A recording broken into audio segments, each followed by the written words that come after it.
Welcome to USA Global TV and Radio, where our mission is to provide education, entertainment, hope, and inspiration.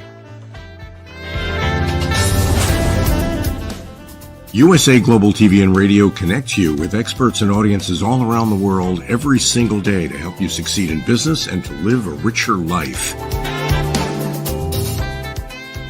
Visit us at usaglobaltv.com to learn about career and life-changing training and mentoring programs like the Listening Mentor. Subscribe to our newsletter to stay informed about our special programs and offers. Discover how you can become a guest on one of our shows or a host or producer of a USA Global TV and Radio show of your very own. That's USA Global TV and Radio, where the doctor is always in.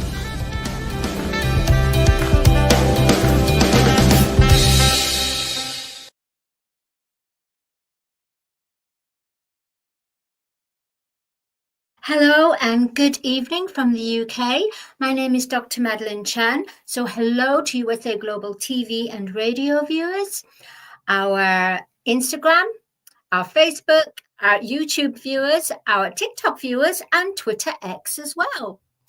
So my name is Dr. Madalene Chan, and I'm going to be with you as well as our special guest today for the film and music show. So our special guest has been on the show for the Corner Bookstore. I've interviewed him for there, and so has Red as well, another presenter who actually hosts the Corner Bookstore. But we're very excited to welcome Charles Breakfield. In fact, they're both a duo, Charles Breakfield and Berkey. But today we have the wonderful Charles Breakfield in the studio. And let me just give you a little bit of information about this amazing, intelligent, wonderful man. He really is. Okay, so he has a writing partner, and they've wrote the Enigma series, which is a thriller based on 21st century of a thriller about AI, technology failing, technology in itself, a little bit of romance thrown in there, travel, a bit of spot of humor, lots of series where it's going on and on, like 21 or 25 books they have currently, as well as other books as well. So the Enigma series is definitely worth having a look at. But the Film and Music Show welcomes today the amazing, talented Charles Breakfield. Madalene, thank you for that excellent interview. It's always a pleasure to be on and listen to you, and be able to chat with you.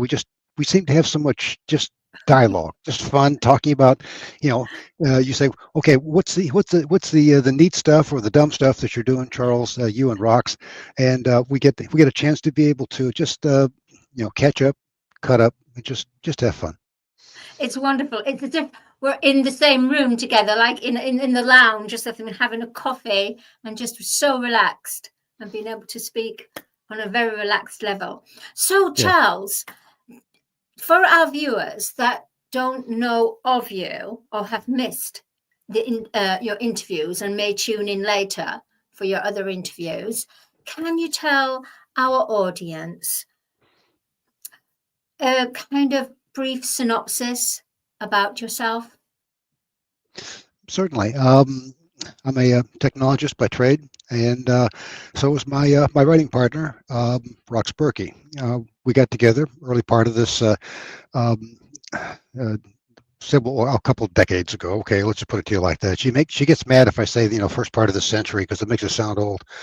So, but we got together, started writing tech manuals, and then we moved into the fiction, and then from the fiction we broadened it from thrillers to cozy mysteries and women's contemporary and children's books, and we're trying really hard to be able to move the, as they say, the yardstick into film and TV.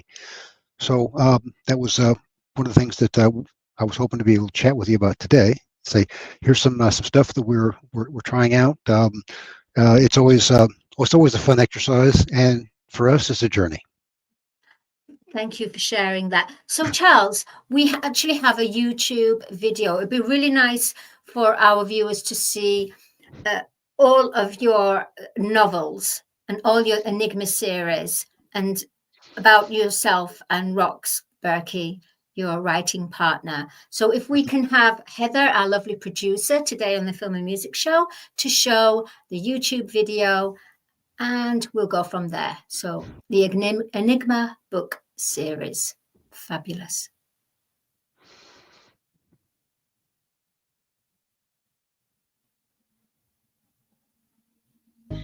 Come here. The authors have asked us to do an overview of the Enigma book series, as told by you and me, Petra. I heard that. And I also heard about the part about getting wine afterwards.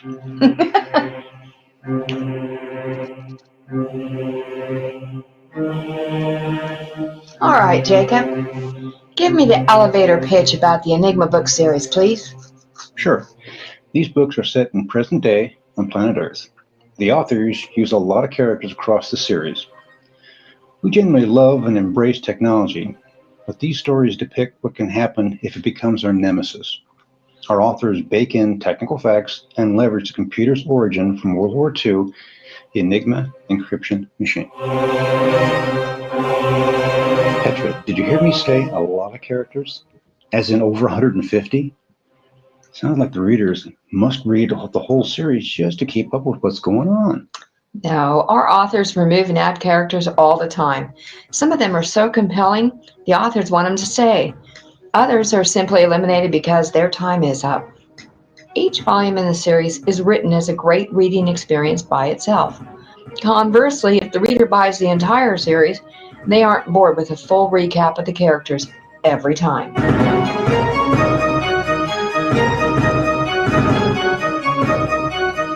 So, Jacob, how would you categorize our series? They sort of look sci-fi from the covers. Petra, you know the correct category for our stories is techno thrillers. These are stories for today that combine history, technology, romance, intrigue, comedy, pathos. I just love reading about it. To be very clear, these stories are not sci-fi. They're built with science and technology available today. Petra, with such a large character universe to work with in multiple volumes, can you answer a simple question for the readers? Why do our authors write? That's easy. Our authors are like most people. They simply enjoy a good story.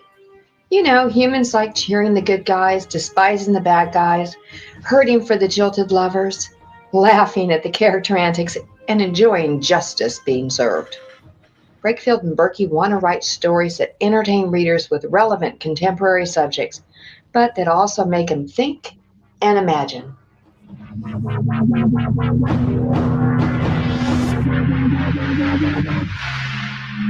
Petra, I get it.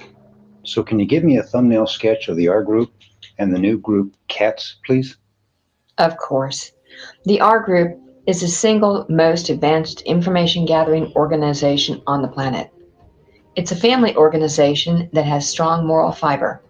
They provide services to the global intelligence community on a contract basis with their cutting-edge technology usage and analytics. Combined with that are the creative solution viewpoints behind the scenes. The R Group helped spawn another group called the Cyber Assassins Technology Services, or CATS, led by Julie, also known as Jack, my sister.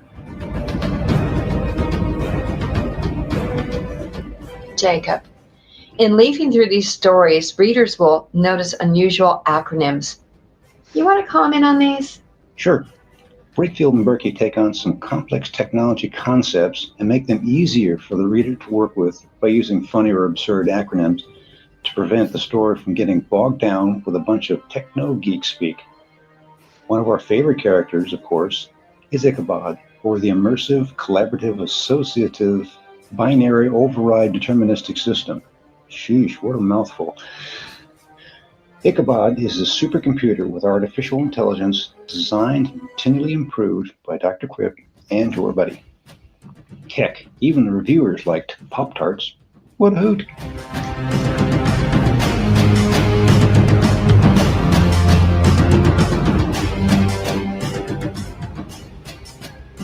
Hey, Jacob.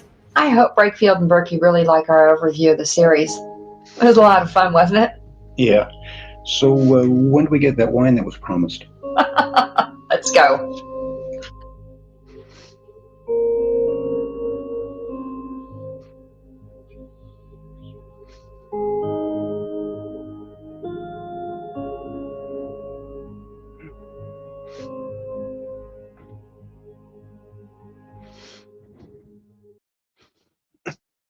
Well, how was that? Oh, Was that's that a wowzer. Yeah, I mean, it's as if I was actually watching, as if we were watching a film. It's incredible. It's a little bit kind of Matrix with a little bit of Marvel, super Marvel of, like the Captain America with the war and everything. And then, of course, it's incredible. That it's beautiful, beautiful. And the humor as well of explaining. That's fantastic.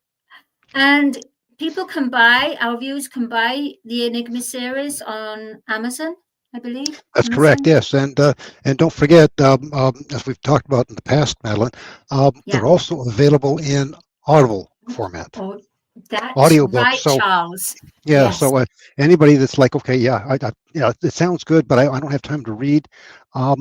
Boy, these things are great. You put them on, and your 2-hour jaunt to work will seem like 10 minutes. Yeah, I mean, I love Audible. You can just go into your own imagination as well. And yeah, oh, that's fantastic. So what we're going to talk about today, however, Charles, is about a recent book that you wrote a couple of years ago that has received an award. I do believe we have a picture of the book and the award. So can you tell us a little bit more about this? What's the title of the book? What it's all about? An overview. The actual book is titled Planetary Survivors 2500, and it really has a star. It's called the kind of human or the being that survived this particular scenario, called an Amarok. And the funny story about that is that somebody sent this graphic and said, "Here, write me a story about it," and I couldn't stop. I bounced it off of Roxanne. We went back and forth on it, and we built this the short story. It's about 5,000 words, 5,000 to 7,000 words, and then it just kind of grew legs, and we put on a front end to it, and the people at Coverfly just like they look at it and went, "Wow, this is a nice science fiction," and it's sort of our first real effort to be able to try and compete in that particular arena, because it was science fiction, fantasy, short stories, and filmatic is where we saw it going, and that's where they wanted to be able to help evaluate it and consider it for further contest. So we got a nice little award here. Yeah, I know, shameless advertising, but there it is. Well done. Congratulations on that. So Amarok looks very mythological creature. Yeah. So with the fact that you had your Enigma series based on World War and moving forward to some present time, even on colonies on different planets. So with the Amarok, is that based in mythology time, or is it in present time, or on a different planet? Basically, it's on a different planet, and so it, what we postulated that it tucked away on a backwater star in the constellation of Aslanar. It's just an ordinary planet called Hadar by the inhabitants that continued its orbit. Opportunistic colonists that were adaptive and opportunistic in their approach. They basically extracted all the resources from the planet, and when the planet stopped its rotation and the interfered with some of the dynamics that you expect from a planet, they loaded up and took off. And so the they're not very nice people. They're exploitive. They're what we would call ecological gangsters in modern times. But it's very much set in the future. And we wrote it from the perspective of this archaeologist finding all of this information about the abandonment of the planet and the animals and the life forms that survived, and that's what the story is about: the planet survivors and the Amarok. Right. So, giving that, I mean, hearing this, is there any humans or human life on this planet?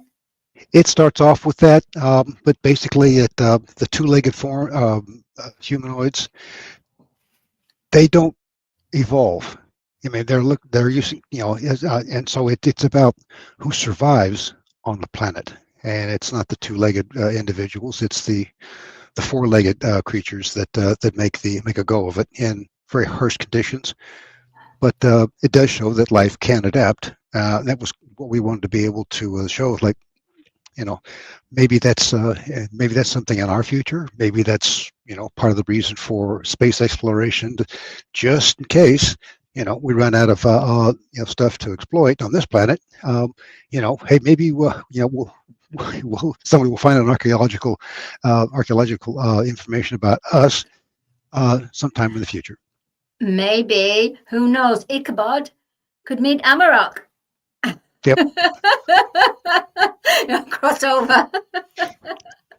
I love Ichabod. I'm just a total fan of Ichabod, your AI robot.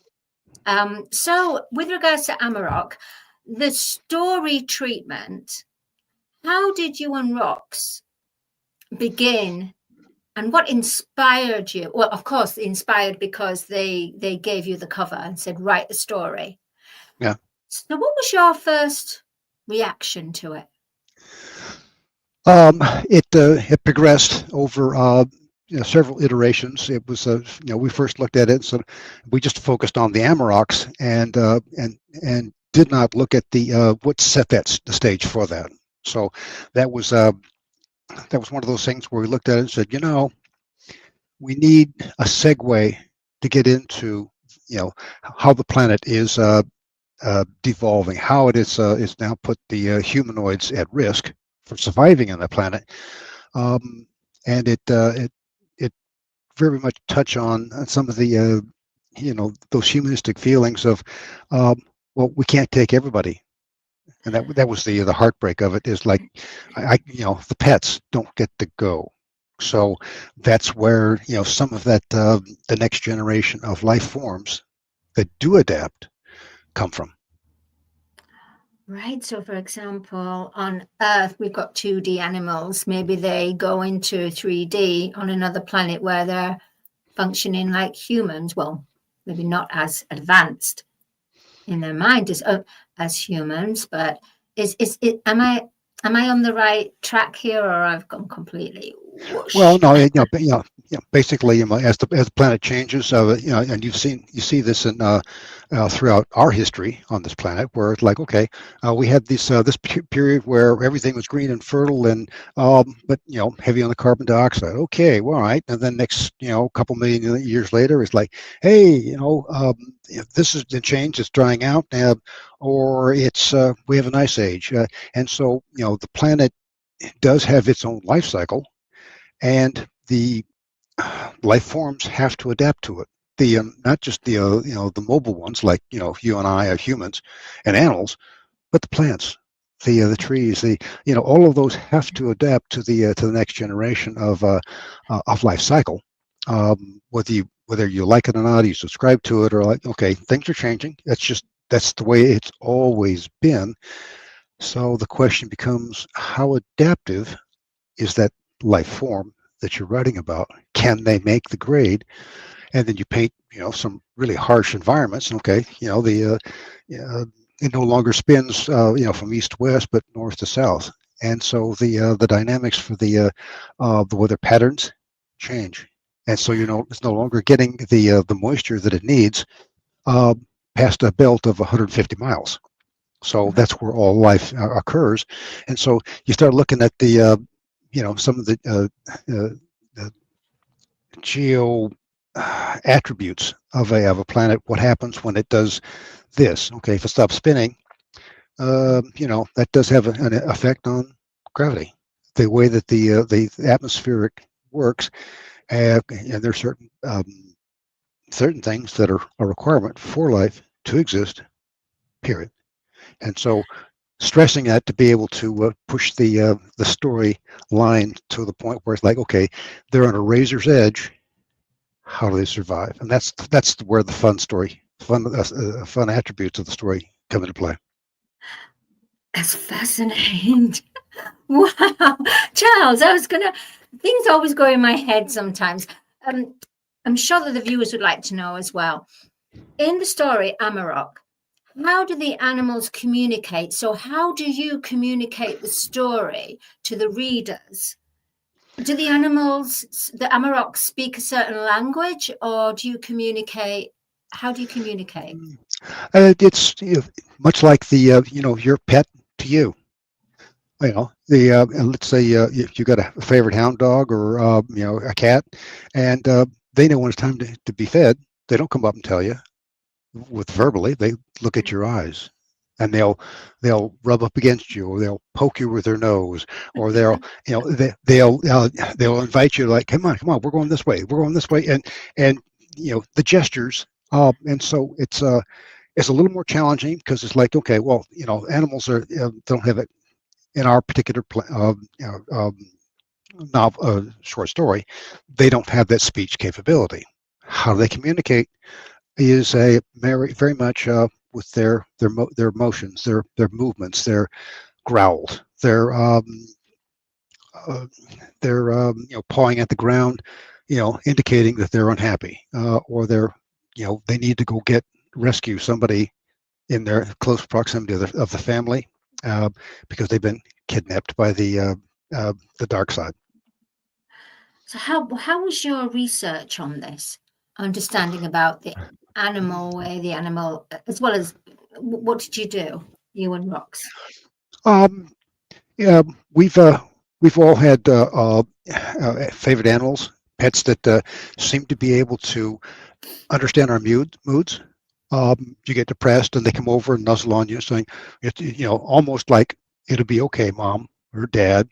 Like, "Okay, boy, that looks pretty good. Can I have some of that too?" And they start drooling. Okay, that's, the contextual clues, they're very basic. They do understand as many as 5 to 8 words. Like, "Hey, house. All right, okay. We're going outside. Okay, I know what that means." And so it's walk. Time for walking. Yeah, walk. Come up with her leash. Like, "Let's go, boss." So they communicate because there's that empathy. There's that understanding, not quite subliminal, and yet certainly not overt in the communication. So a lot of it just, what did you observe about the pets that you've had over your life? What do you observe about the pets that your parents had, or siblings, or neighbor down the street that's like, "Okay, look, I'm going to be out for 30 minutes shopping. Will you take care of my animal?" Okay. And so those are the kind of things where there's a bond there that you can write about, you can explore. And so it's no, they can't speak, but they can understand. And so that's sort of the challenge of conveying that without speaking, because it's kind of cheesy. "Oh, the dog said this." No.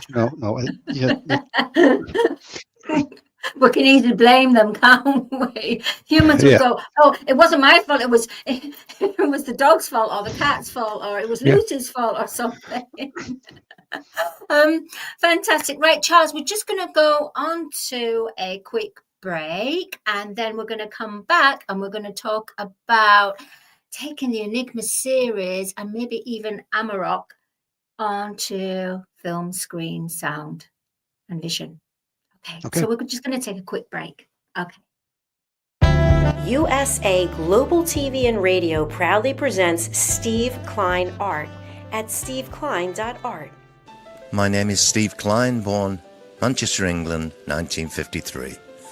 My quest in my lifetime is to create artwork from my soul and the deepness within my wildest dreams and fantasies.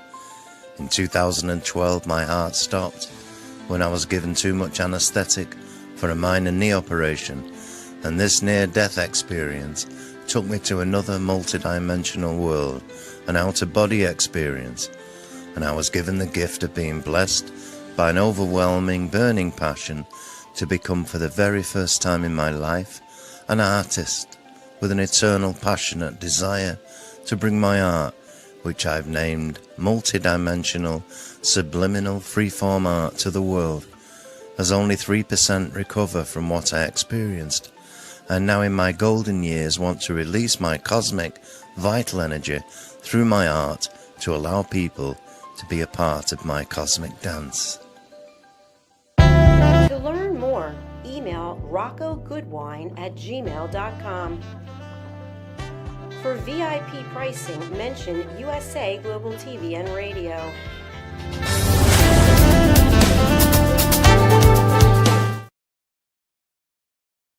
Hello and good evening, and welcome back to the second part of the Film and Music Show. On the Film and Music Show, we have the wonderfully talented Charles Breakfield, who is a 21st century thriller author of the Enigma series. And we're just going to be talking about his current project and how we're going to look at, he's going to explain to us the Enigma series. How many books have you written now, you and Rox, Charles, of the Enigma series? We're probably up at pretty close to 30 at this point. 30, so we've got a couple of different series, as I've indicated, and we like pushing the envelope for ourselves. We like, like, okay, don't give me the same old thing, give me better. And so the techno thrillers is where we started. We picked up cozy mysteries. We got invited to join a group of underground authors, and we get to write a cozy mystery set in the Magnolia Bluff arena of Central Texas. And it's there's one crime after another going on there. It's the our standard gag is that there's people just dying to get in there. With an staggering 150 characters, which sometimes you have to eliminate and introduce, because bringing 150 characters through each book, that's a lot. That's a lot of content. Well, not for each book. I mean, for the whole series. Oh, I mean, let's be fair. Yeah, sorry. Yeah. And so we might be like 8 to 15. I think the most we ever did was 15. That was in the book number 7 and 9, because the Cats team crossed over, and they were they're grittier novels because they're the people who have to go find out what's wrong with the cyber environment. That's probably a few too many. We had a couple of people went, I lost track of who's doing what and to whom, and so we actually put in a roster up front of the book to be able to say, okay, here's who this person is and where they fit into the storyline. And people said, thank you for putting that in there. Can you throttle back a little bit on the number of names that you come up with, because it's a little bit daunting to keep the story thread straight. So I like, point taken. Yeah. So go ahead. Yes. Sorry, Charles. So with the fact that they're on Audible now, the Enigma series, which of your novels would you and Rox think about putting it to screenplay into a movie, perhaps? I've often thought about that particular question. I would probably tend to look at, again, this is very, very difficult, because it's like, which one of your children do you like the best, kind of question, or which one of your grandchildren do you like best? Because it's like, well, it depends upon who's ticked me off today. But I would probably start with the Enigma Wraith, and that's book number 4. And the reason for that is because that the 4th book in the series was very lucky for George Lucas when he launched Star Wars. I thought, well, if it worked for him, why not us? Yes, absolutely. So with the Enigma, did you say Wraith? Wraith, yeah, Wraith. Wraith.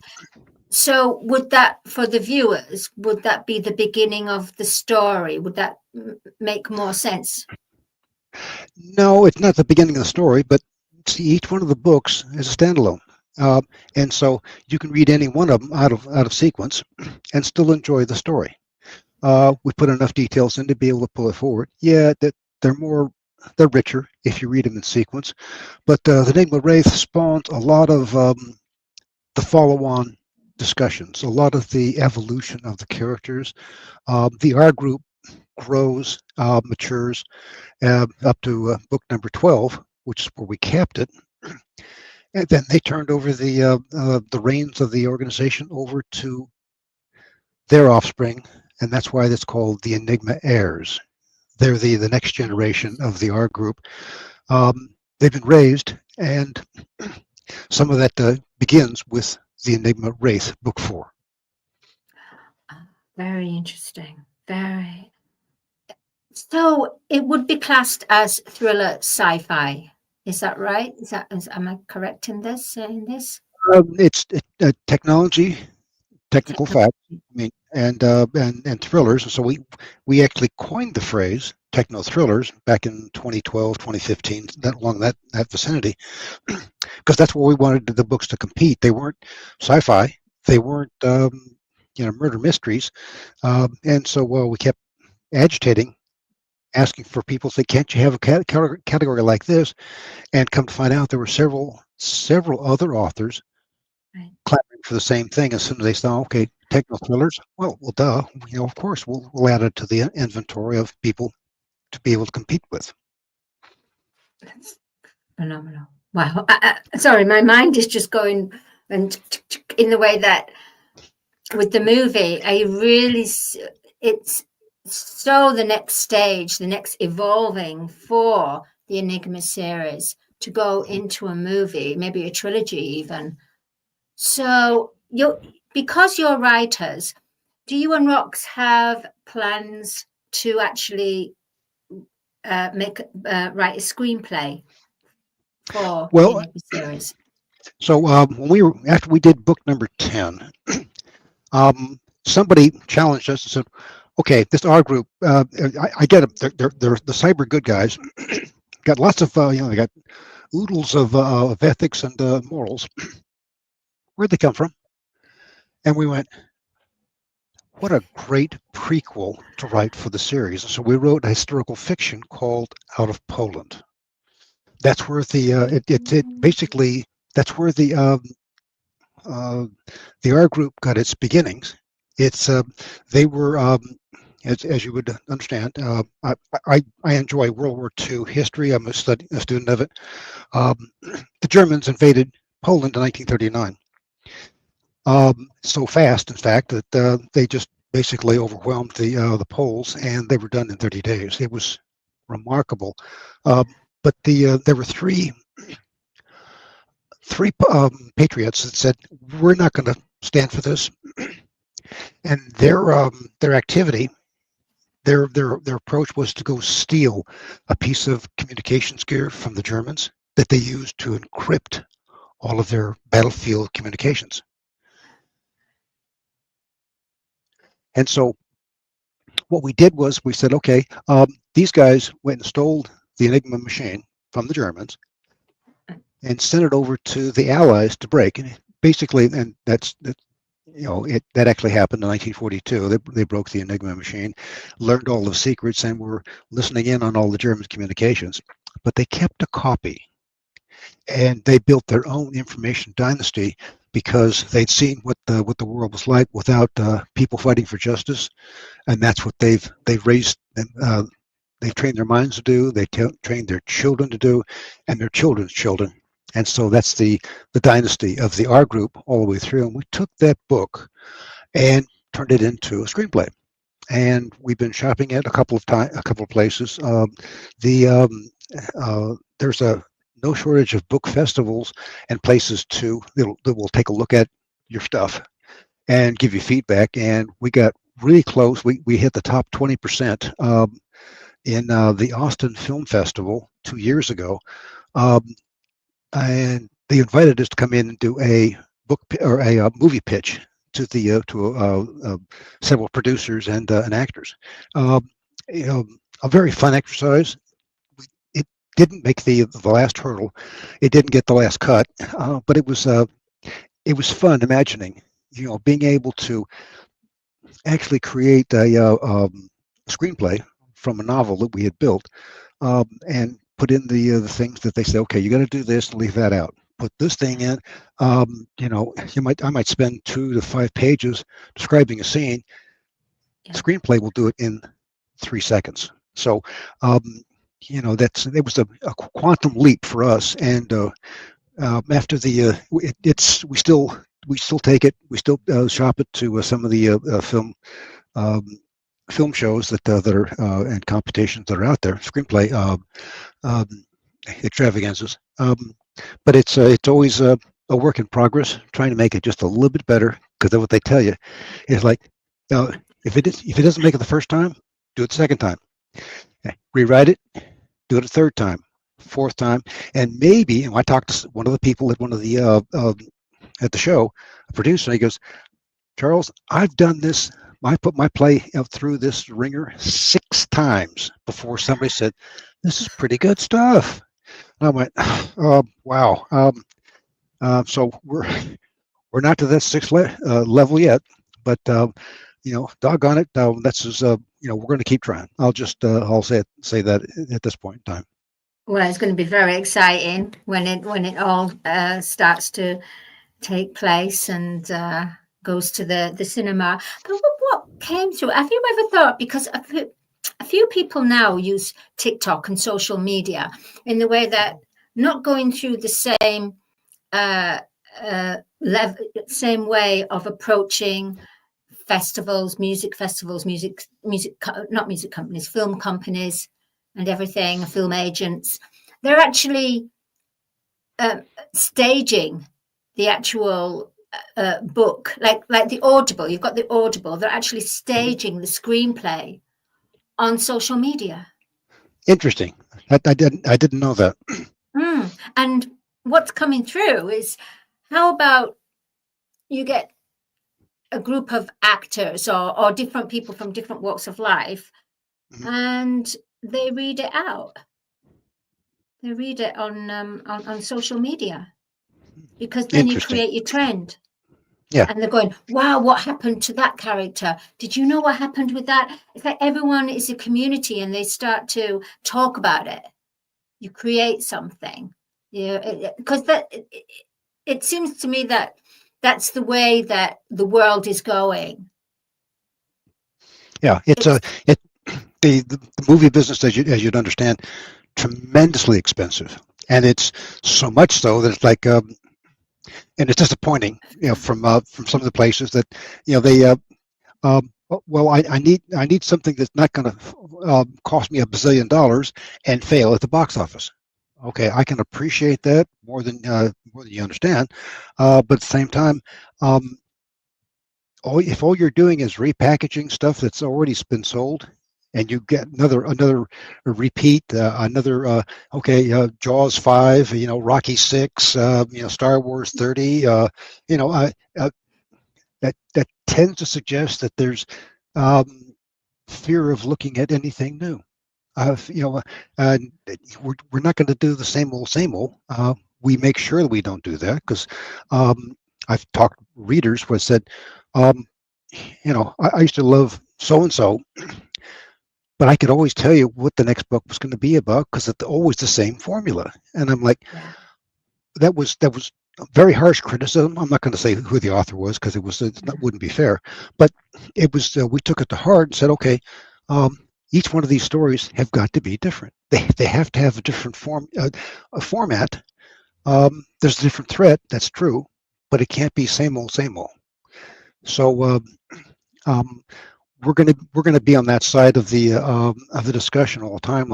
Our stuff is, we try to make it as fresh as possible, and is unique, which means that it's really hard to compare it to something else Like, what is it like this? Well, no, it's not like that. It's like hardly anything you've ever seen before. Oh, okay. And that's almost a kiss to death when you say that. They go, well, I've got nothing to be able to pigeonhole it with, and what did that group make, and could I make that now off that? Like, this is probably not a conversation that's going to go very far at all. I'm sorry.